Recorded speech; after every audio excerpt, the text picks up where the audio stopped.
Hola, nois.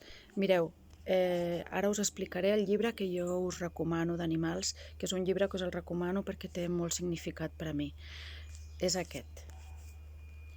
La història de la Babar i el kiwi, els ossos de l'Hospital de Fauna de Baicalent.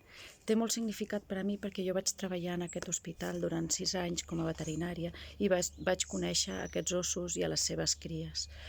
Aquest llibre està escrit en forma de conte i el va escriure el Silveri Cerradelo, que és un veterinari especialista en animals salvatges que també tenia un vincle molt especial amb el centre.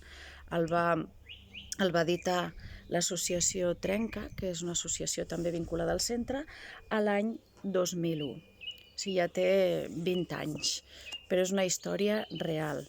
La història que explica el conte és la real, però amb els protagonistes intercanviats. La història de la Babar en realitat és la del kiwi i la del kiwi en realitat és la de la Babar, però així el conte els hi quedava millor.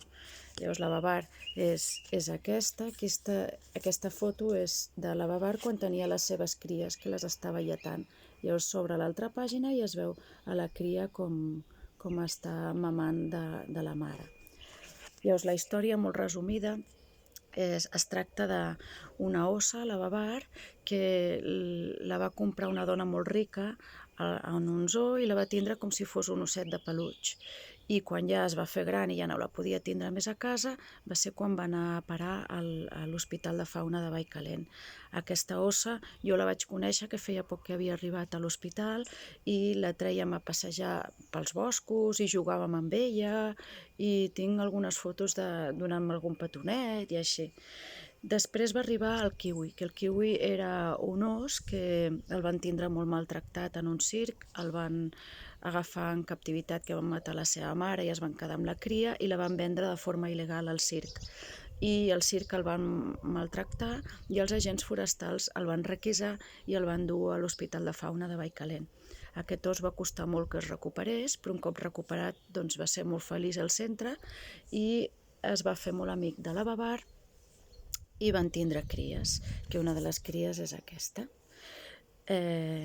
Llavors, bé, ja està. Només explicar-vos que és un conte que m'agrada molt, que si algú el vol li puc deixar perquè el llegeixi. Com veieu és conte, però té bastanta lletra, o sigui, per la vostra edat està molt bé, i coneixereu la història real d'aquests ossos i el funcionament del Centre de Fauna de Baicalent. Si em voleu fer preguntes, estic oberta que em pregunteu el que vulgueu. Espero que us agradi molt. Moltes gràcies.